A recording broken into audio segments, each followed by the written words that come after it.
네, 안녕하세요. 이번에는 존버하고 있는 분들, 그러니까 지금 시장이 좀 비정상적으로 많이 밀렸기 때문에 손실이 아마도 지금도 복구가 안 된 분들이 꽤 많을 거라고 봐요. 어느 정도 몇 개는 올라왔지만 몇 개는 또 많은 경우에는 또 올라오지 못한 부분이 있거든요. 자, 그러면 지금 손실을 보는 분들 중에 두 가지의 어떤 유형으로 나뉠 거예요. 첫 번째는 그냥 마지못해 들고 있는 거. 그냥 이거 야, 이거 던지기엔 너무 진짜 눈물 날 것 같고, 그렇다고 또 이제 막 그 용기도 안 나고, 그쵸? 그래서 어쩔 수 없이 들고 가는 분이 있는 분들이 있을 거고, 두 번째는 전략적으로 이제 내가 좋은 주식을, 이게 좋은 주식이죠. 내가 나쁘지 않아 주식이 괜찮고 좋은 주식이라고 생각한 주식을 산 경우가 있을 거예요. 두 가지가 나뉠 거예요. 어쩔 수 없이 물린 사람, 또는 이제 좋은 주식 샀는데 시장이 밀려서 뭐 평단을 더 낮춘 사람, 이렇게 나눌 겁니다.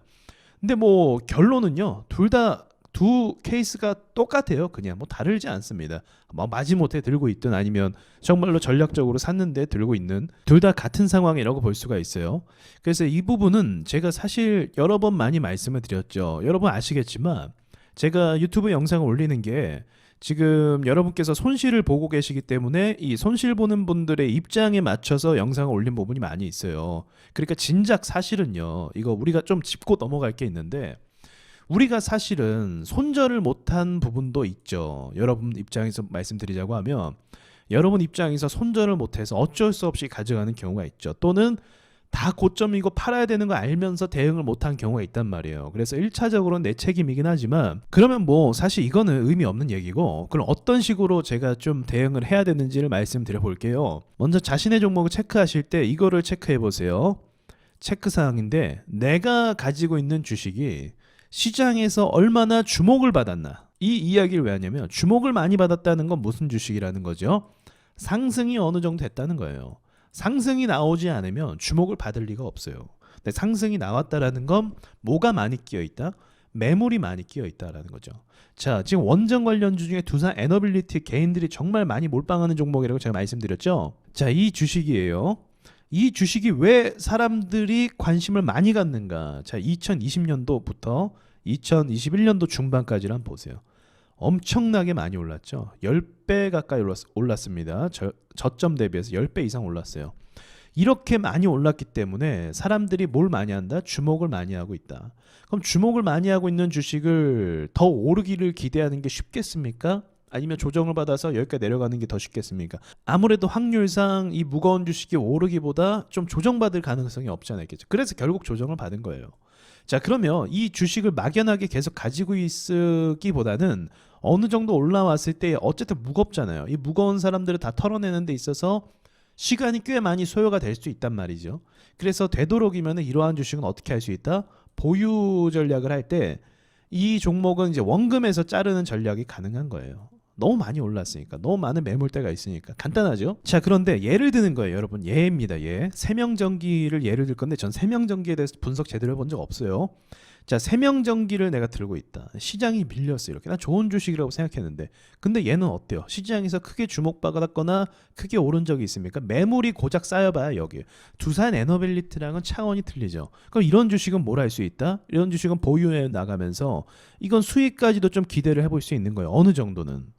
그러니까 차이가 분명히 다른 거죠. 그래서 간단하게 내가 가지고 있는 주식이 한때 사람들이 막 이름에 올리고 사람들이 많이 알고 있고 많이 샀던 그런 주식이라고 한다면 욕심을 부리면 안 돼요. 수익을 내기를 바란다라는 건 사실은 불가능한 건 아니죠, 주식에서. 그런데 상대적으로 굉장히 어렵다.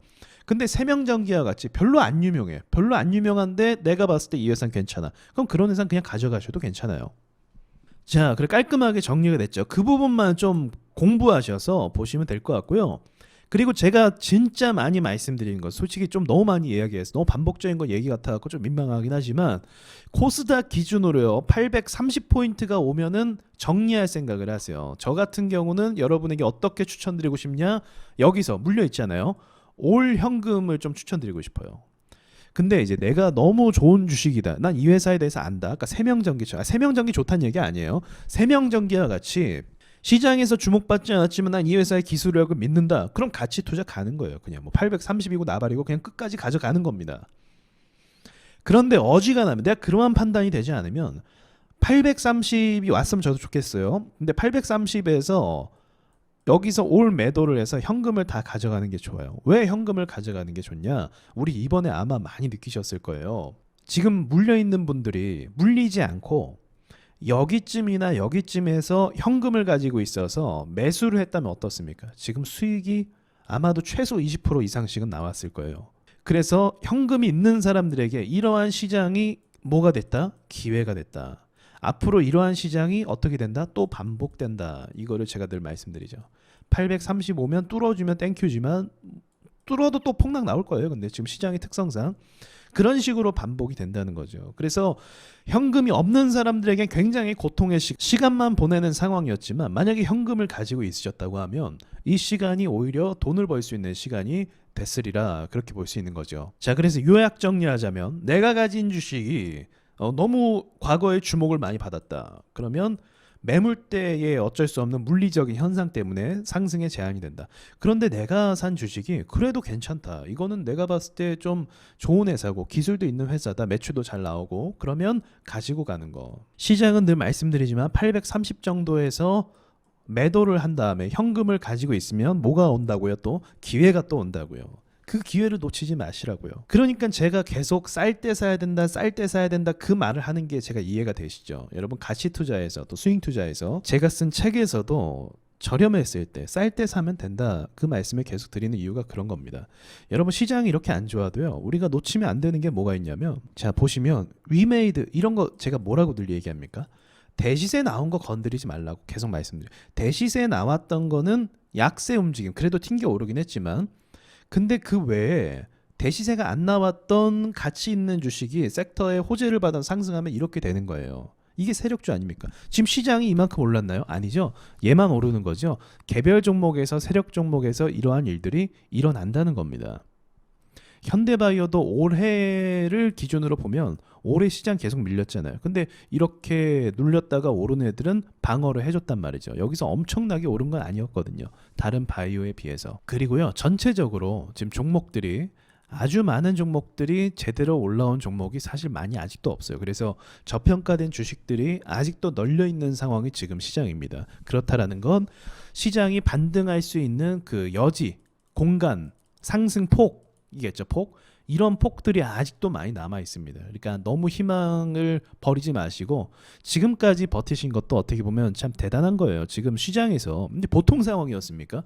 막 지금 경기 침체 오네, 뭐 파월이 어쩌네, 뭐 누가 어쩌네 하면서 사람들 곡소리 나고 있고 이자 부담 늘어나고 있고 은행 금리가 더 낮다. 아직도 주식 붙잡고 있냐? 여보 그 주식에 넣은 돈 어떻게 됐어? 지금 이 얘기 듣고 있는데 여러분 지금 버티고 있는 것 자체가 여러분 진짜 엄청난 개미들입니다. 이 과거에는 상상도 할 수 없는 일이었어요. 과거에는 이렇게 버티는 개미들이 존재할 수가 없었어요. 언론에서 이렇게 공격을 하는데.